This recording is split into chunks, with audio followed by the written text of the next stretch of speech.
Buenos días, ¿cómo andan? Buen día, profe. ¿Qué tal? ¿Cómo están? Hola, buenos días a todos. Buen día, ¿cómo andan? ¿Todo bien? Bueno, Hola, profe, buen día. ¿qué tal? Buen día, ¿cómo andan? Vamos a esperar que 2 minutos, que se suben un poco más.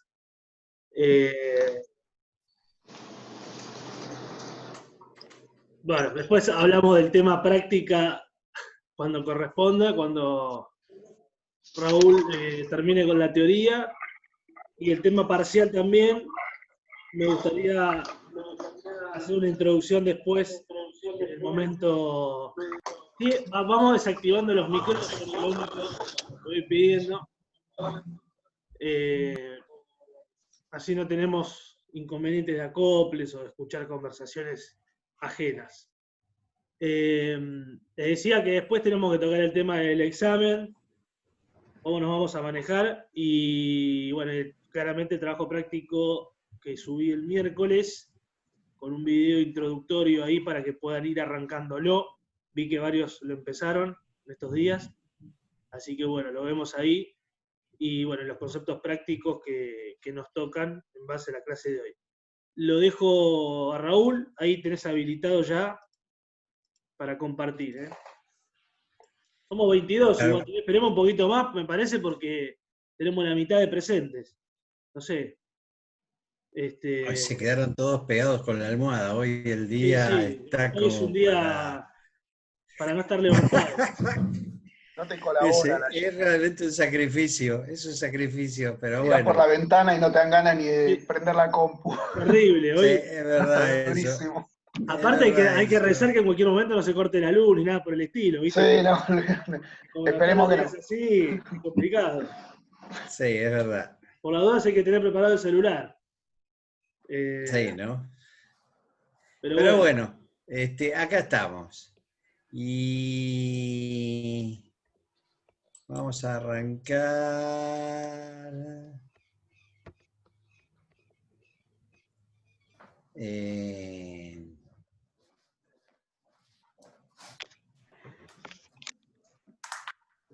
A ver.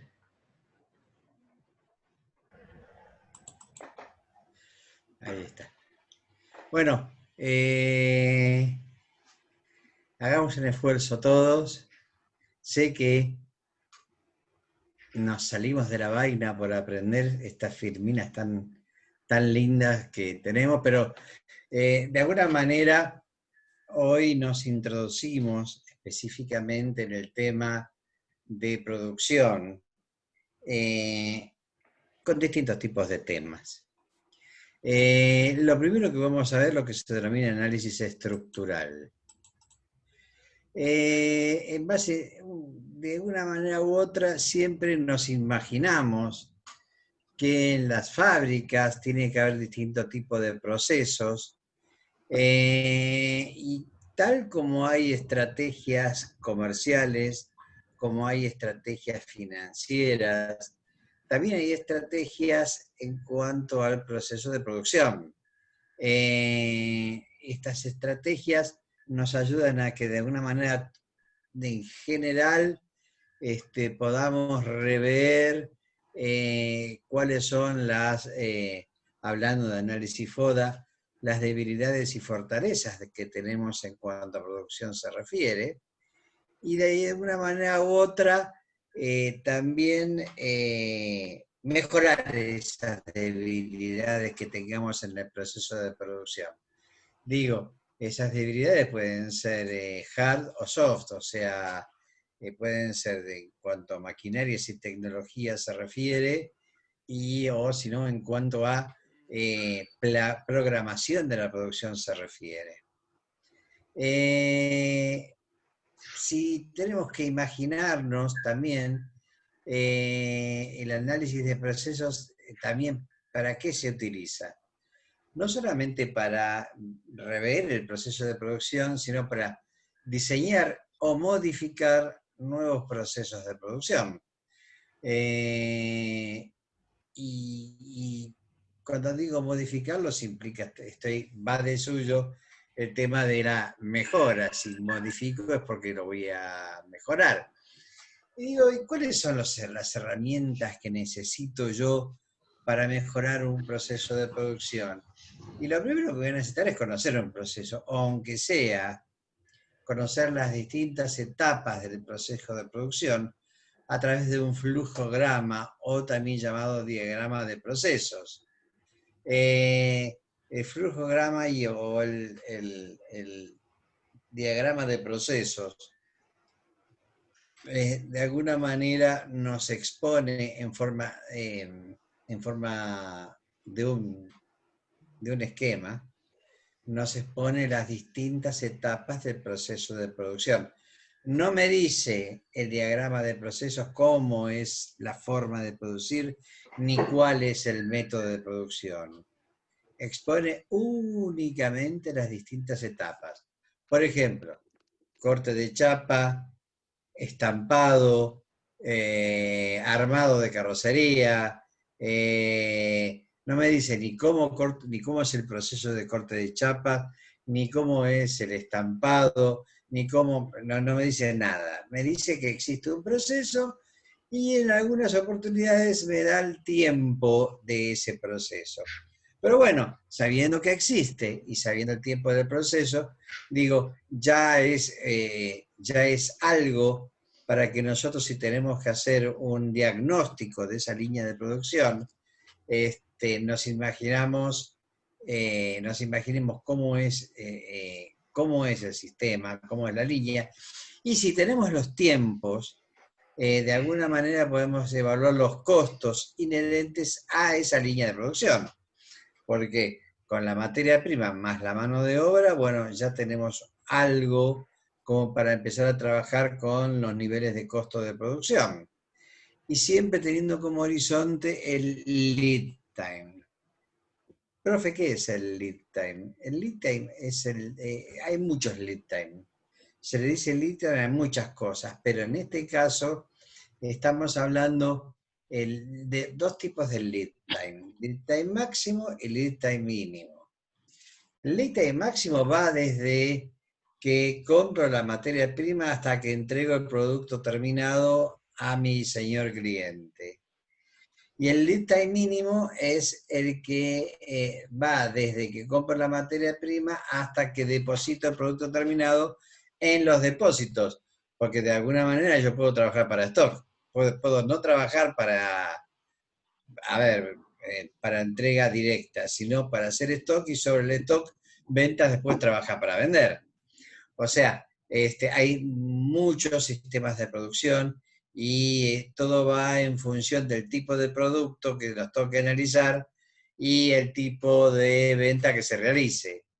Si es sobre pedido es una cosa, si es sobre stock es otra cosa. Seguramente si soy un supermercado, los productos los voy a vender por el stock. Si soy una mueblería de muebles de estilo, lo voy a hacer sobre pedido. ¿Se entiende, no? ¿Entienden? Sí, profe. ¿Se entiende?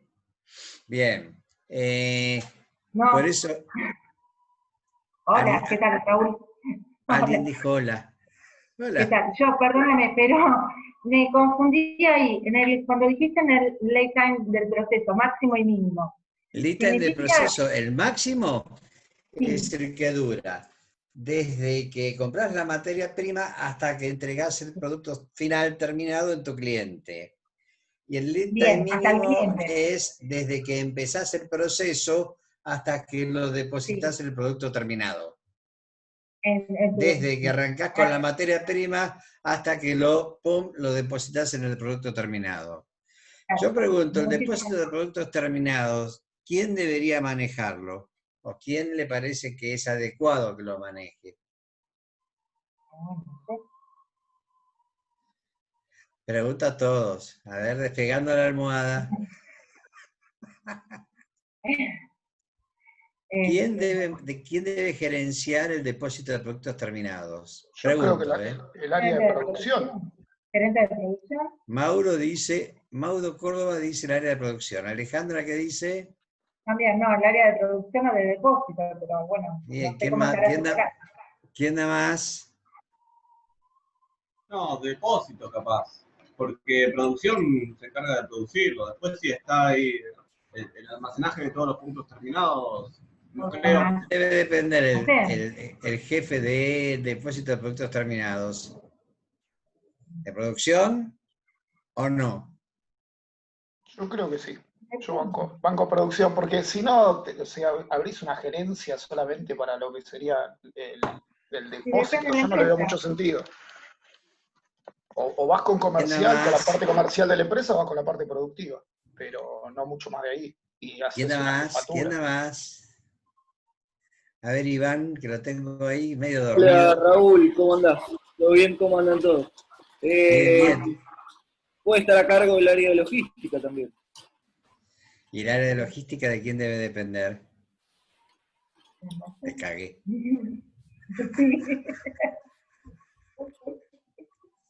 No, puede ser a ver, yo no creo que toda la parte de depósito y logística, como dice Iván, dependa de producción. Para mí son dos gerencias distintas, que van a terminar dependiendo de administración, digamos.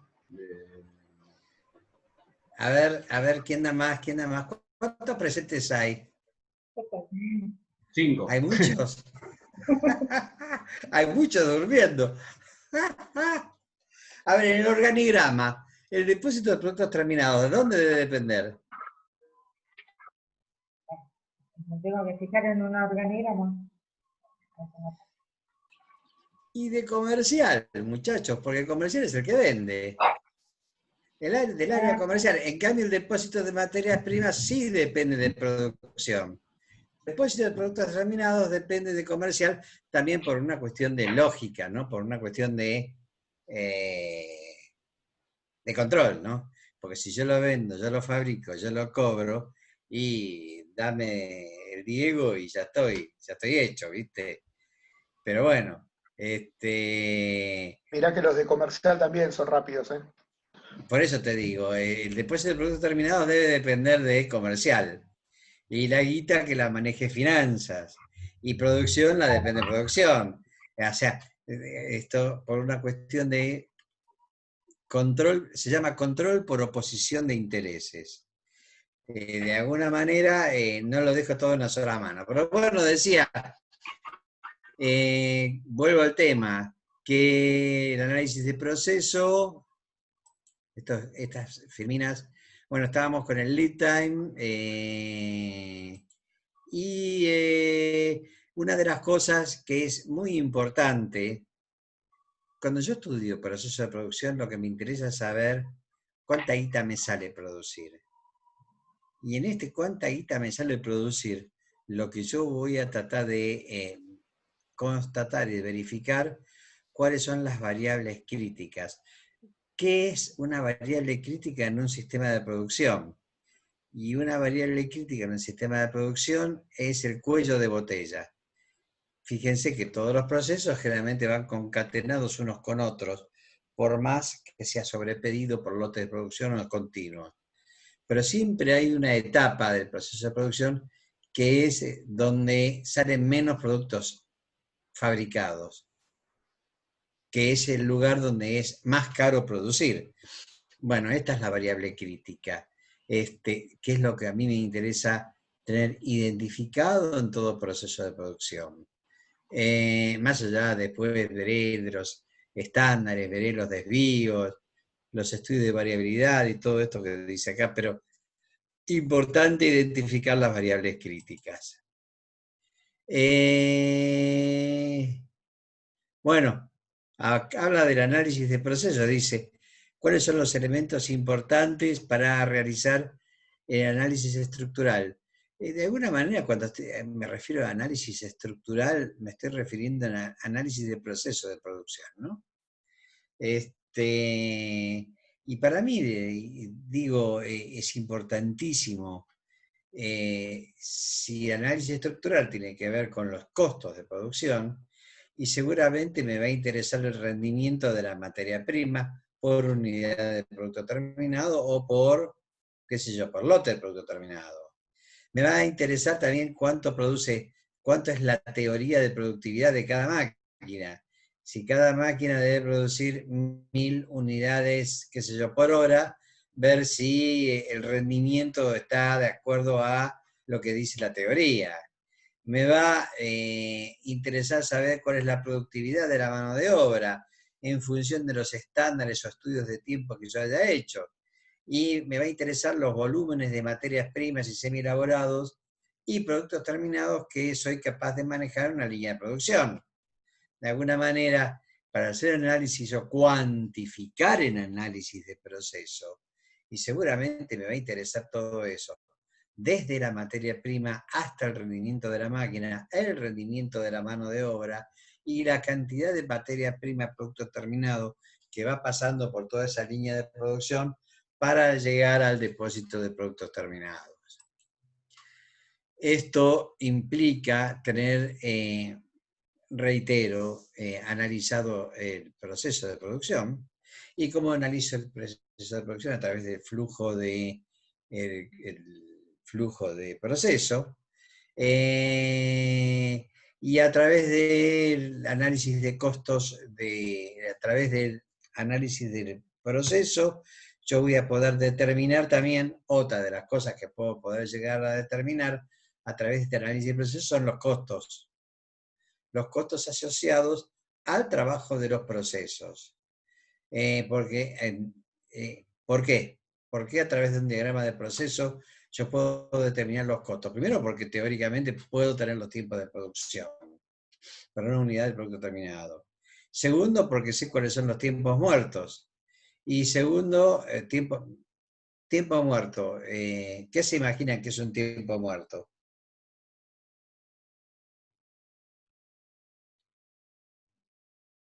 ¿Qué es el tiempo muerto? Los tiempos improductivos donde están paradas las máquinas.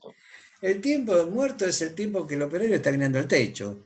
Ustedes no se olviden de que yo a un operario le pago desde que entra hasta que se va. Y el tiempo que está mirando el techo también se lo pago. Con lo cual, hay tiempos muertos productivos y tiempos muertos improductivos. Hay tiempos muertos necesarios y tiempos muertos innecesarios. Ya vamos a ver cuando determinemos los estándares de producción, que ir y volver al baño, almorzar, merendar, son tiempos muertos necesarios en tanto y cuanto sabemos que estamos manejando seres humanos y no robots. Con lo cual está todo el proceso de humanización del trabajo. Con lo cual digo, los tiempos muertos y los setups que dice acá también son tiempos muertos. ¿Qué es un setup? Profe, me está hablando en terminología que no entiendo. Está bien, sábado a la mañana, está nublado, tengo ganas de dormir, y estoy escuchando terminología rara. El setup es una parada de línea de producción. Digo, los setup son paradas de línea para mantenimiento. Hay setups programados y setups que no son programados. En general, en una línea grande, tiende a programarse un setup por mantenimiento anual. Es donde todo el mundo se toma vacaciones porque ese mes para la línea de producción y yo le hago todo el mantenimiento. Pero hay setups no programados de máquinas chiquitas donde se me descompuso la máquina y todo el mundo corriendo a reparar la máquina, ¿no? Y optimización de la mano de obra en cuanto a la producción se refiere.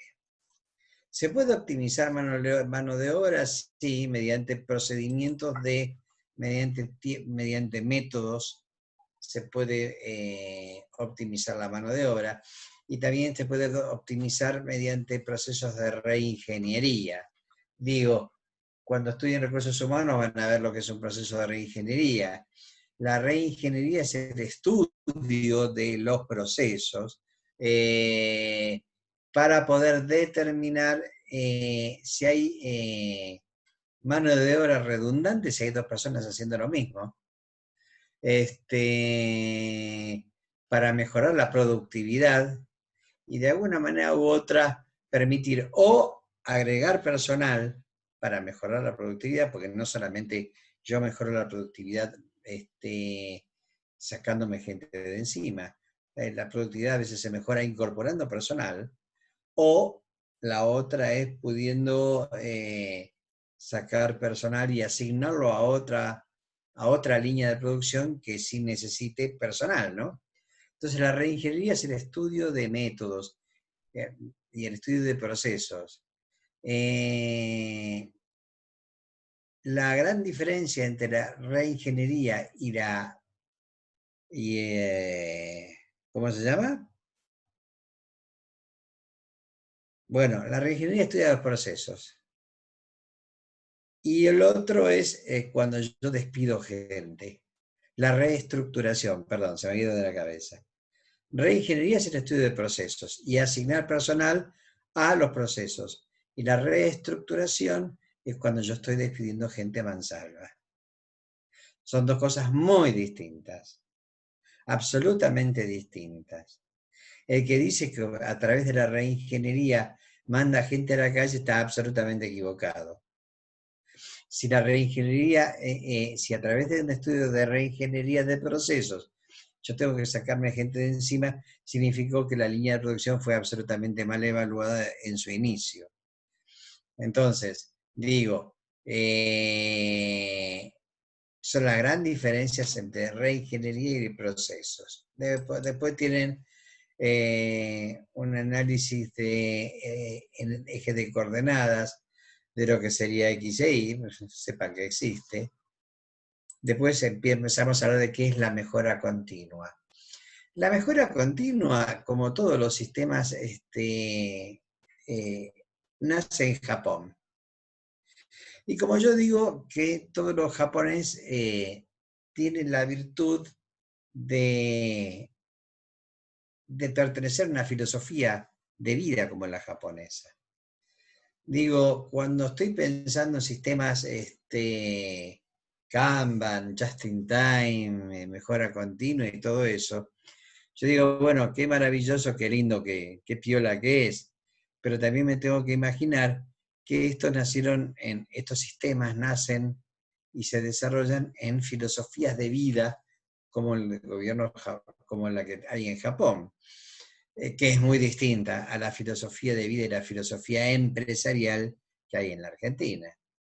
Pero bueno, digo, ¿qué es la mejora continua? Y la mejora continua arranca por planear objetivos, detecta problemas, los analiza y busca soluciones. Es simple.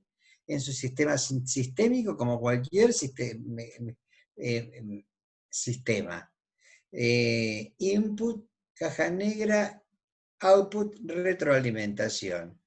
Planteo objetivos, detecto problemas, soluciono problemas, realimento. De alguna manera, realimento significa, bueno, me fijo qué resultados obtengo. Todas las mejoras continuas piensan naturalmente en mejorar sistemas de producción, ¿no? Y esto de mejorar el sistema de producción tiene que ver, obviamente, con los costos de producción. ¿Y cuál es el concepto de mejora continua? Fíjense que acá tenemos, por un lado, lo que es mando estratégico y mando operativo. Me encanta porque la filmina habla de mando estratégico y mando operativo como si todo fuera una planta de 15.000 personas, ¿no? Mando estratégico es el que piensa en la estrategia de producción. Puede ser una gerencia como puede ser una persona, o puede ser el dueño de la empresa, o puede ser alguien que asesore al dueño de la empresa. Y el mando operativo es el laburante, hablando mal y pronto. De alguna manera, el mando estratégico o esta persona que piensa en la estrategia de producción, detecta problemas del mando operativo, los analiza, luego el mando operativo determina las causas, busca soluciones, implementa medidas y medir resultados. Esto es maravilloso, muchachos, y es loable, pero funciona en países con una estabilidad y con sistemas empresariales donde piensan en función de un país estable, una mejora. Yo no le puedo pedir a mi gente, a mis laburantes, hablando mal y pronto, que piensen en mejorar procesos de producción cuando no sé si de alguna manera, cuando mi laburante no sabe si el mes que viene va a estar o no está laburando. Es decir,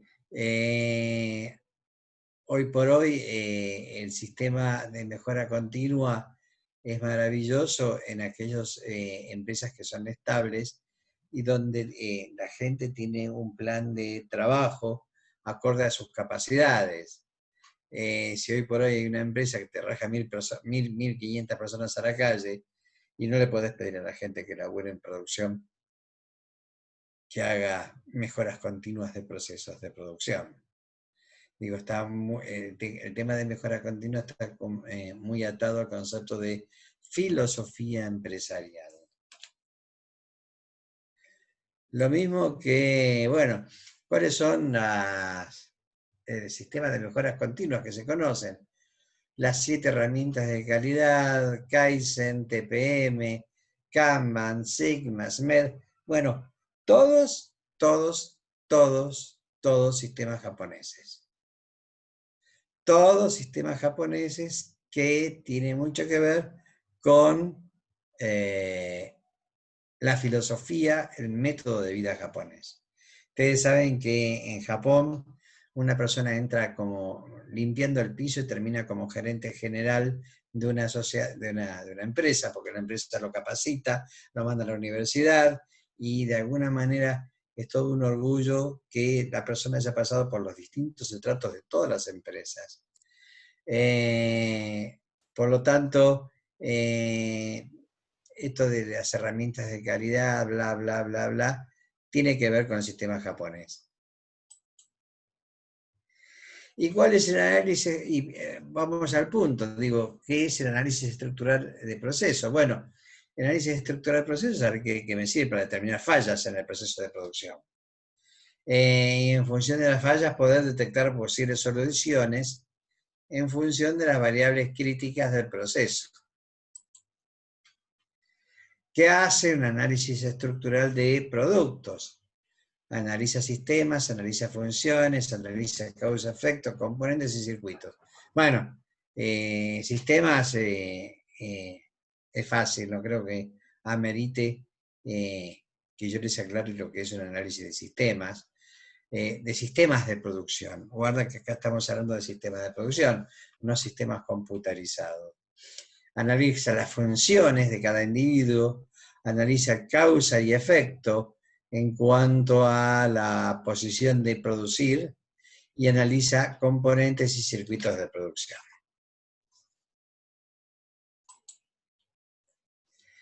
Después entramos en otro diagrama. Fíjense que nosotros tenemos el diagrama que nos expone las distintas etapas del proceso de producción, que normalmente tiene tiempos asociados. Este diagrama, el diagrama de proceso, el diagrama de flujo de producción, de alguna manera no muestra métodos de producción.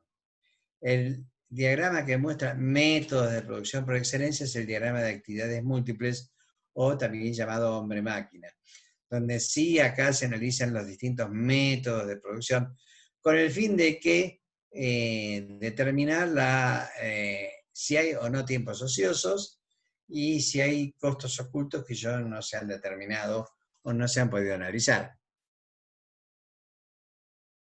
Entonces, conclusión, diagramas importantes por excelencia, el diagrama de flujo de proceso de producción por un lado. Y el otro que es importante es el diagrama de actividades múltiples.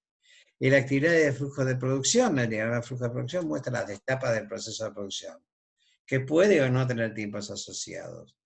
Y el diagrama de actividades múltiples muestra el método de producción y siempre tiene tiempos asociados. ¿Se entiende la gran diferencia de los dos diagramas? Bien, seguimos. ¿Lo puede repetir, profe, por favor? ¿Cómo no, Alu? El diagrama de procesos, o de flujo de procesos, es aquel diagrama que muestra las distintas etapas del proceso de producción, que puede o no tener tiempos asociados. No muestra métodos, muestra las etapas del proceso de producción. El diagrama que muestra el método de producción de una partecita, ¿no? es el diagrama de actividades múltiples, que es aquel diagrama que muestra los métodos de producción. ¿Sí? Muchas gracias. Muchas gracias, de nada. Bueno, después habla de flujo de trabajo y habla de sistemas intermitentes y sistemas continuos. Y sistemas intermitentes tienen que ver con, ya vamos a ver, con cómo la forma de producción, los sistemas de producción, y los sistemas continuos tienen que ver con sistemas de producción continua. ¿Sí?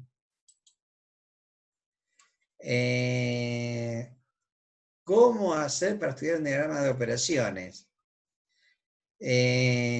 Bueno, acá un montón de cosas. Pero básicamente hay que saber cuál es el propósito de la operación, o sea, qué se hace en cada etapa del proceso de producción y cuánto tiempo tarda, ya sea por la tolerancia o por la especificación del funcionamiento de la máquina y en qué condiciones de trabajo está un laburante. Una cosa es cuando yo considero el análisis del proceso de producción del alto horno de Somisa, donde el trabajador está en un promedio de 40 a 60 grados promedio, y otra cosa cuando yo estoy pensando el proceso de trabajo de un trabajador de una fábrica, no sé, automotriz, donde las condiciones de trabajo son mucho más friendly, mucho más agradables. Entonces, hay que tener en cuenta el propósito de cada operación, las tolerancias en cuanto a los estándares se refiere, y las condiciones de trabajo. Y también, si fuera posible, ver el estudio de los principios de economía de movimientos. Los principios de economía de movimientos se usan para, quiero que lo sepan, nada más, cuáles son los principios de economía de movimientos. Sirven únicamente para enseñar métodos de producción en pequeños componentes, por ejemplo, de la industria electrónica. Y nos enseña a usar las dos manos, con una forma de trabajar determinada. Punto. No quiero que sepan más nada de ese tema. En cuanto a principios de economía de movimiento se refiere, ya le dije que... ¿La puedo traer dentro de la olla? No, porque tengo que dorar primero la... Estábamos hablando del almuerzo. Bueno, ¿alguna duda de lo que hemos visto hasta acá?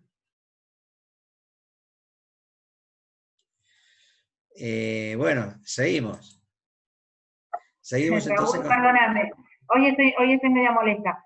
En el tema de, gracias. En el tema de los tiempos muertos, para que me quede claro, lo que nos referimos es a los tiempos muertos sobre los tiempos de las personas que están trabajando, por un lado, y después de las personas y las máquinas.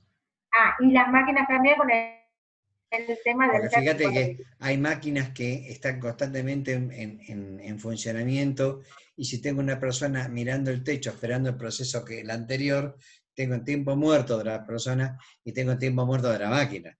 Perfecto. Porque está funcionando sin producir. Está bien, bárbaro. Muchísimas gracias. Esto no significa que tengamos que volver a la época medieval y andar con un látigo para que las personas trabajen, sino que un desarrollo adecuado de todos los sistemas de producción, teniendo en cuenta las variables de que estamos manejando seres humanos y no estamos manejando robots. Con lo cual, los seres humanos fundamentalmente necesitan esta cuestión que se llama, más allá de nosotros poder enseñar estudio de métodos, estudio de movimientos, poder hacer diagramas de flujo de producción, ver las distintas etapas del proceso de producción, hacer un estudio de reingeniería de procesos en función de las habilidades de cada uno, hacer diagramas de actividades múltiples para ver si tengo tiempos muertos o no los tengo. Antes que nada, siempre tenemos que tener en cuenta que estamos manejando seres humanos. y que la esclavitud está abolida en la Asamblea del año 13 en la República Argentina. A veces no nos acordamos de que la esclavitud está abolida en el año 13. Yo hay algo que me encanta referenciar, porque muchos de todos estos sistemas nos vienen importados. Nos vienen de países como Alemania, nos vienen países como Japón, países donde han sufrido guerras y donde el respeto a la sociedad es un paradigma. Tengo a mi hijo viviendo en Alemania y me dice que el respeto, el horario de entrada de trabajo y el horario de salida de trabajo es puntual. O sea, todo el mundo empieza a trabajar a las 8. Ni a las 8:01, ni a las 8:01. Y todo el mundo se va a las 6 de la tarde. Ni a las 6:01, ni a las 6:10. Ni quédate para terminar este trabajo, porque no. El respeto fundamental hacia el trabajador, haga lo que haga, porque es un trabajador. Y cada uno va a responder y va a cobrar según su nivel de habilidades. Tan respetuosa es la habilidad del hombre que barre el piso en una empresa, como tan respetuosa es la habilidad del gerente de producción, porque tiene su responsabilidad en cuanto a la producción y la calidad de producción para poder entregarlo al señor cliente. Y porque hay una persona que produce, hay una persona que vende. Y gracias a que hay una persona que vende, hay una ganancia. Y cuando hay una ganancia, ese ganancia, ese famoso spread, yendo al lenguaje bancario, posibilita que pagar sueldos y honorarios y gratificaciones anuales. ¿Pero por qué? Porque la empresa necesita ganar más y en función de esto tiene claro esta situación. Quiero que se entienda, porque estamos hablando del sistema de producción y pareciera ser que nos estamos refiriendo a el amo y el esclavo. No, para nada, no es así. Yo busco tiempos muertos, pero de una cuestión de razonabilidad en cuanto al sistema de producción se refiere. Tiempos muertos no significa que mantener bajo un sistema de esclavitud al personal que tengo en la fábrica, para nada. Porque tan necesario es el personal que tengo en la fábrica, como tan necesario es el personal que tengo en el área de ventas, como tan necesario que es el personal que tengo en finanzas, y como tan necesario es el personal que tengo en tesorería, y como tan necesario es el personal que tengo en recursos humanos. Todos son necesarios. Todos. Acá no hay hijos entrenados, porque en las grandes empresas, digo, bueno, se dan como grandes filosofías donde el tipo de ventas dice, bueno, si yo no vendiera, todo el mundo se caga de hambre. Y el tipo de producción dice, si yo no produzco, vos no vendés. Y el tipo de recursos humanos dice, si yo no elijo personas, no hay ni producción ni ventas. Por eso, yendo a la función social de la empresa. Búsquenle la parte filosófica a la cosa. No es rentabilidad por la rentabilidad misma y en valores absolutos. Si no, no. Fíjense que ustedes van a estudiar, todos autores que se han dedicado a estudiar filosofías de recursos humanos aplicadas a la producción. Si se corta, volvemos en un minuto. Se corta y volvemos. Entonces, todos estos autores que donde han humanizado el trabajo. ¿Y por qué se habla de humanizar el trabajo? Y porque sencillamente vivimos en una sociedad donde todo tiende a lo humano. ¿Se entiende, no? Entonces, todo esto que vayamos y estamos viendo de sistemas de producción está en consonancia que teniendo en cuenta siempre que tenemos un ser humano trabajando en cualquier nivel de responsabilidad en el área de coproducción. Puede ser una computadora, diseñando computadoras y ser un genio, como limpiando el piso en la zona donde se diseñan las computadoras, porque se necesita adecuar a nivel de esterilidad determinado para esta cuestión.